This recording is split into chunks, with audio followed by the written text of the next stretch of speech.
327 ईस्वी पूर्व सिकंदर पहला विदेशी आक्रमणकारी था जिसने भारत भूमि पर पैर रखने का दुस्साहस किया था, परंतु लगभग 3 साल के अंदर ही उसे यहाँ से पलायन करना पड़ा।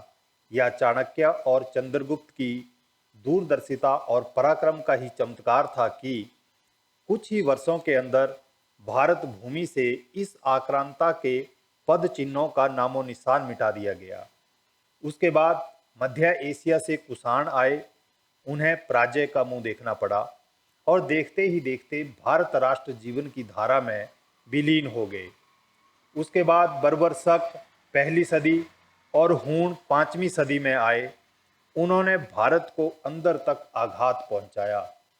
कुछ समय तक तो उन्होंने पूरे उत्तर भारत को ही रौंद डाला। मिहिरगुल और तोरमान के तीव्र आघातों से पूरा उत्तर भारत कहराने लगा, पर पुनः भारत माता की कोख से हर्षवर्धन, यशोधर्मा, विक्रमादित्य और शालिवाहन जैसे अनेक अदम्य साहसी योद्धाओं एवं राजनीतिज्ञों ने जन्म लिया।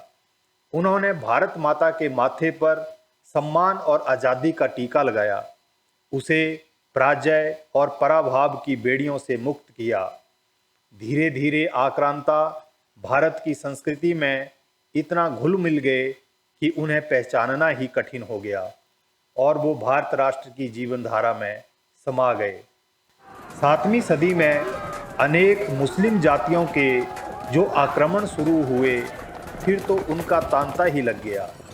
महमूद गजनवी 11वीं सदी, मोहम्मद गोरी 12वीं सदी के नेतृत्व में इन आक्रमणों ने प्रचंड वेग धारण कर लिया।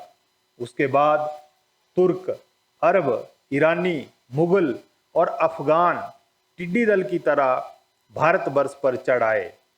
कुछ वर्षों में वह तो चले गए, लेकिन अपने डंक छोड़ते गए।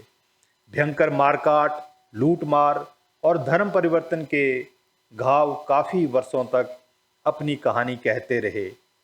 800 वर्षों तक हिंदुस्तान लगातार स्वाधीनता संग्राम में जूझता रहा। दुनिया में शायद ही ऐसा कोई दूसरा उदाहरण हो। स्वाधीनता संग्राम की इस यात्रा में अनगिनत महापुरुषों ने अपनी अपनी आहुति दी। जैसे राजस्थान में महाराणा कुंभा, महाराणा प्रताप और राज सिंह आदि ने, दक्षिण में हक बुक और कृष्णदेव राय ने, महाराष्ट्र में छत्रपति शिवाजी और पेशवाओं ने, पंजाब में गुरु गोविंद सिंह और सिखों के अनेक गुरुओं और बंदा बैरागी तथा रणजीत सिंह आदि ने, बुंदेलखंड में छत्रसाल और असम में लासित बड़फुकन आदि ने जो अनवरत और कड़े प्रहार किए, उसी का ही फल था कि इस्लाम की तब तक अजय रही तलवार यहाँ धूल चाटने लगी और खंड खंड हो गई। मौलाना हाली के शब्दों के अनुसार इस्लाम का बेड़ा 7 समुद्रों को तो बेरोक टोक पार कर गया और अजय रहा, पर जब हिंदुस्तान पहुंचा तो गंगा के पानी में सदा के लिए डूब गया। यह समय बड़ा ही संवेदनशील संधि काल था, क्योंकि जब तक राष्ट्रवादी शक्तियां अपनी पिछली सफलताओं और विफलताओं का लेखा जोखा कर पुनः अपनी शक्ति को प्राप्त कर खड़ी होती, भारत माता को पहले से भी अधिक संगठित और धूर्त आक्रमणकारी ने रौंदना शुरू कर दिया, और वह आक्रमणकारी था अंग्रेज। भारतवर्ष के वीर पुत्रों का संघर्ष पुनः शुरू हो गया और 1857 के स्वतंत्रता संग्राम से होते हुए एक लंबी श्रृंखला राष्ट्र प्रेम और आत्मसम्मान की ज्वाला हृदय में लेकर पूरे देश में अंग्रेजों के खिलाफ खड़ी हो गई। स्वामी दयानंद आर्य समाज के माध्यम से रामकृष्ण परमहंस, स्वामी रामतीर्थ, योगी अरविंद जैसे आध्यात्मिक महापुरुषों ने हमारी संस्कृति की महान देन, आत्मा की अमरता का मंत्र जनता जनार्दन को दिया। पश्चिम में विवेकानंद के ओजस्वी भाषणों की धूम ने Sisters and brothers of America, it fills my heart with joy unspeakable to rise in response to the warm and cordial welcome which you have given us. और बाद में उनकी भारत में तूफानी यात्राओं ने लोगों के सोए हुए पौरुष को जगाया। बंकिम चंद्र चटर्जी का बंगला गीत वंदे मातरम शीघ्र ही भारत की आज़ादी के आंदोलन का जय घोष ही बन गया। देश और विदेश में आज़ादी के दीवानों का मौत से सीधी टक्कर लेने के कारण भारत में असंख्य क्रांतिकारी देशभक्तों को खड़ा कर दिया।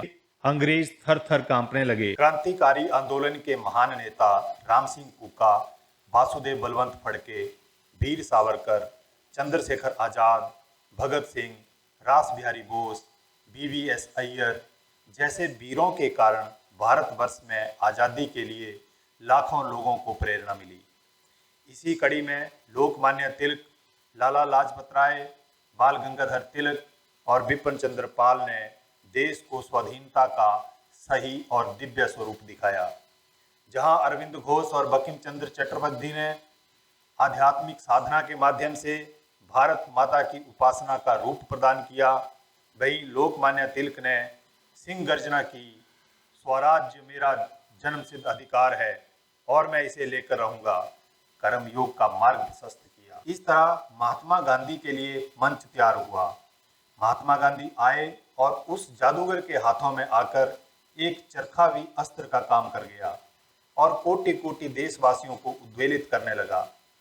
खारे समुद्र का पानी, जंगल की घास भी राष्ट्र को एक करके अंग्रेजों को चुनौती का सामना करना पड़ा। महात्मा गांधी अपने सीधे साधे रहन सहन, खान पान के कारण लोगों के दिल में प्राचीन ऋषियों के समान घर कर गए। भारत जैसे विशाल देश को उन्होंने सहिष्णुता, निर्भयता, अनुशासन और निष्ठा का पाठ पढ़ाया और अंग्रेजों के विरुद्ध खड़ा कर दिया। उधर सुभाष चंद्र बोस की आज़ाद हिंद फौज की जय हिंद की गर्जना ने आग में घी का काम किया। इस तरह भारत का स्वाधीनता संग्राम अपनी मंजिल तक आ पहुंचा था। सेकेंड वर्ल्ड वॉर के कारण अब अंग्रेज काफी कमजोर हो चुके थे। उधर भारत की सेनाओं में भी विद्रोह की भावना तेज हो रही थी। अंततः सैकड़ों वर्षों के संघर्ष के बाद भारत की आज़ादी के लिए 14 व 15 अगस्त 1947 की मध्य रात्रि को चुना गया और देश बंट गया। और देश विभाजन से कुछ समय पूर्व भारत के होने वाले प्रधानमंत्री जवाहरलाल नेहरू ने कहा कि वर्षों पूर्व हमने नियति को पाने का जो संकल्प किया था, ठीक आधी रात को जब सारा संसार सोता होगा, भारत जीवन और मुक्ति की अंगड़ाई लेकर उठेगा। इस विभाजित आज़ादी के ऊपर जो कुछ प्रश्न उठते हैं वो कि वर्षों पूर्व जो हमारे पूर्वजों ने नियति को पाने का जो संकल्प किया था, क्या उसमें यह विभाजन शामिल था? क्या खंडित भारत का सपना किसी ने भी देखा था? क्या भारत का विभाजन टाला जा सकता था?